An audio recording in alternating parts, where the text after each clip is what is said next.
If your beats sound like this, but you want them to sound like this, then you're in the right place. Those are the same exact drum samples. There's not a single new sample added. It's just how I mix them. This is something that most producers mess up, and it's something that can make you stand out. So if you want to learn how to mix your drums, make sure that they're hitting hard and clean, then you're in the right place. Let's get into it. So one of the most common issues in drum mixes that are muddy, not hitting hard, is that the loop is too loud and not leaving enough space for the drums to stand out. So the first thing we're going to do is come over to our loop here. Okay, so when I say loop, I'm talking about your melodic elements. If you made the loop from scratch, you may not have it all consolidated into one track. That's fine. We just got to know that we need to cut out frequencies and not have it so loud that the drums don't have their own space. So for me, I like the consolidated melody to be around the -15 to -21 range. So let's go ahead and bring the volume down here and we'll listen to it as we're doing that.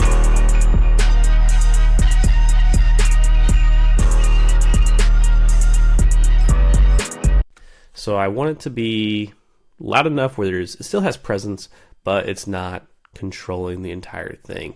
Drums are our focus point here, and they need to be driving the track.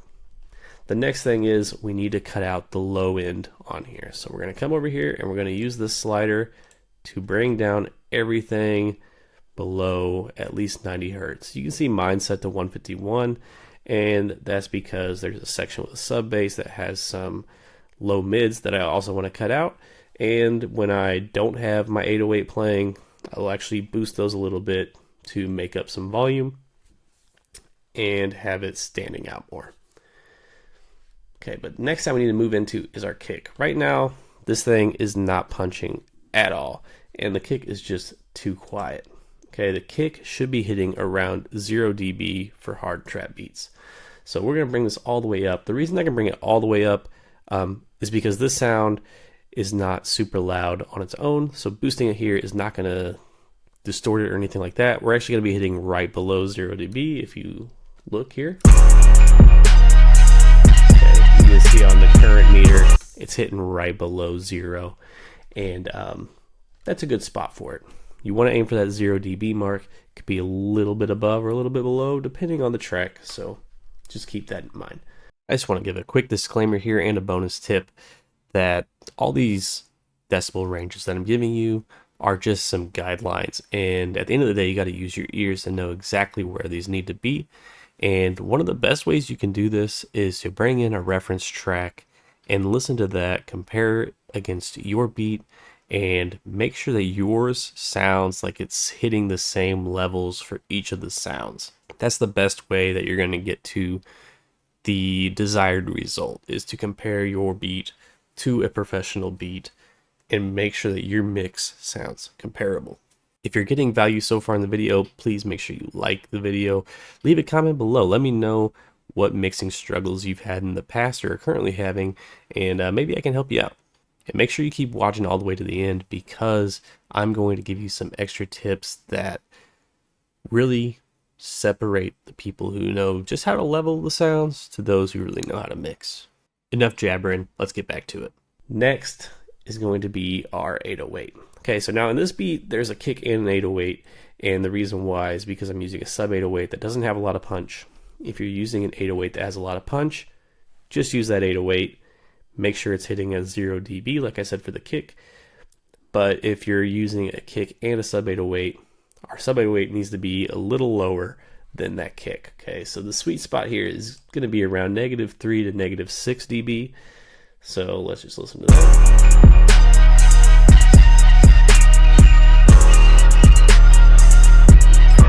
Okay, so I like it around there, right below that -3 mark.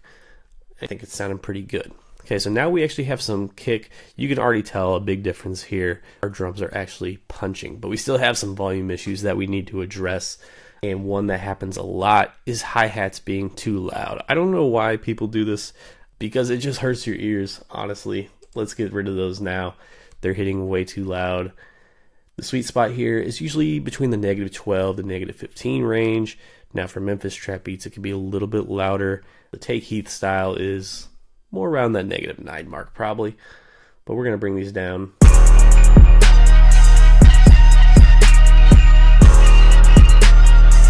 I like it right there. So we're between that -9, that -12 range, and it's sounding pretty good. Okay, next, another very important sound is going to be your snare or your clap. And in this case, we're using a snare, and that needs to be hitting around -6 dB for typical trap. For Memphis trap, it can be a little bit louder. So let's bring this up.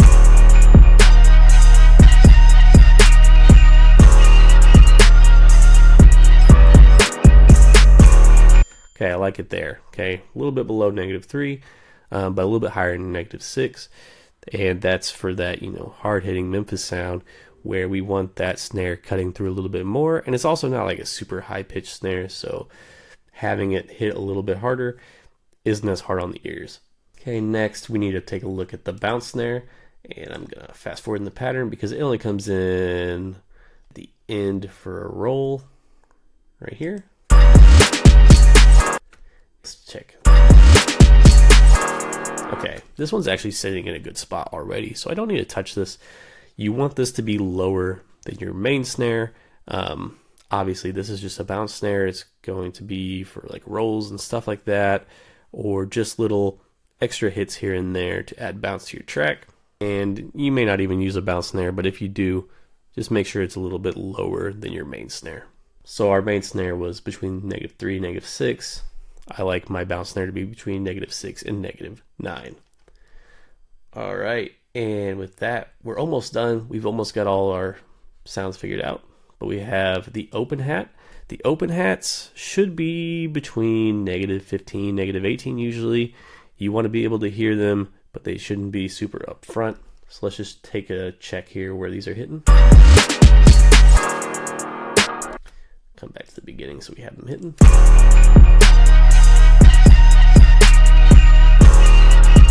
Okay, so this one's hitting around -21 right now. That might be a little bit low. It's not bad.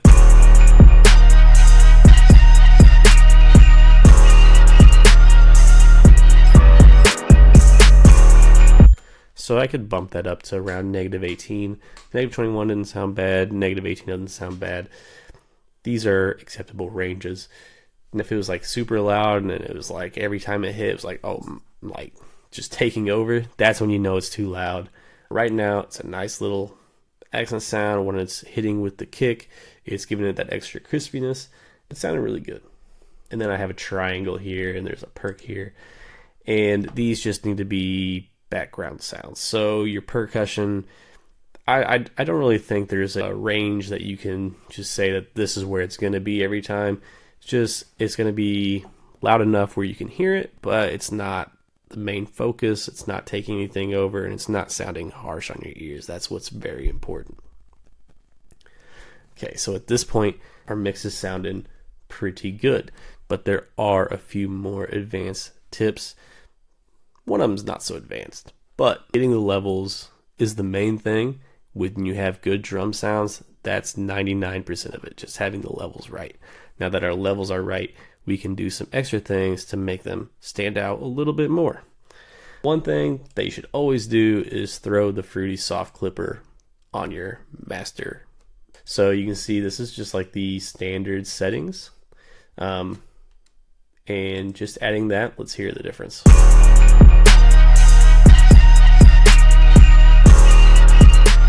Okay, so that's sounding lots better. Let's check it without again. You can see we're peaking well above 0. That's not a good thing. Putting the soft clipper on, while it's capping us at that 0 dB mark, it's actually making it sound louder and like it's hitting harder. Check this out.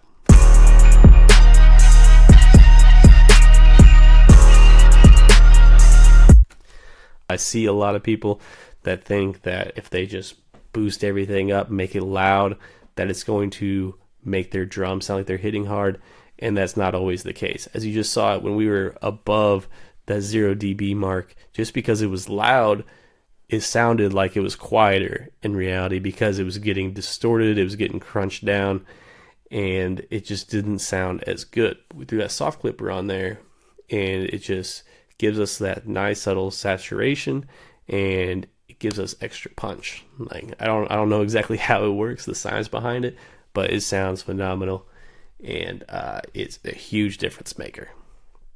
So make sure your levels are right. Make sure you have that fruity soft clipper on there.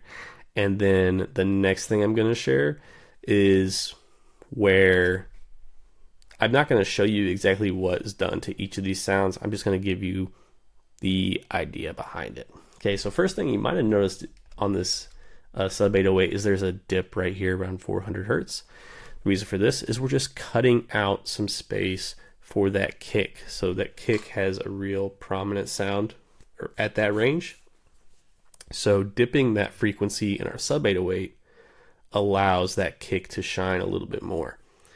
So my extra tip here is EQing your sounds, and the way you want to EQ these is to either boost things that are like the character of that sound so that they're more prominent in the mix, or cutting things out so that there's space for other sounds. So in this case, we have it cut here to give more space for that kick.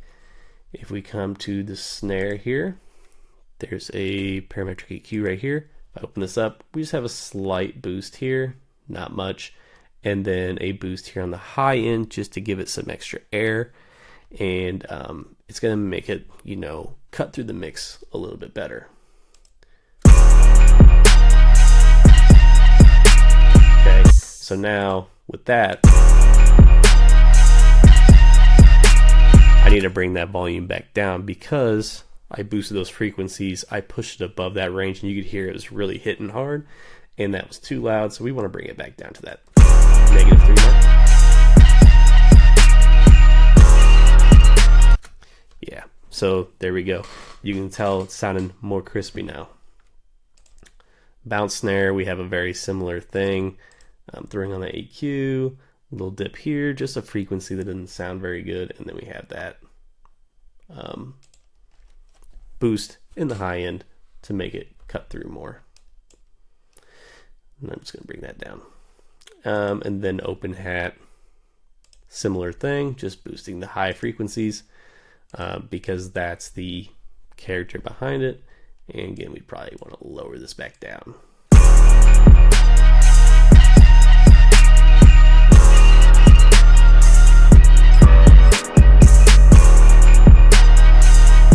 Okay, so there you go.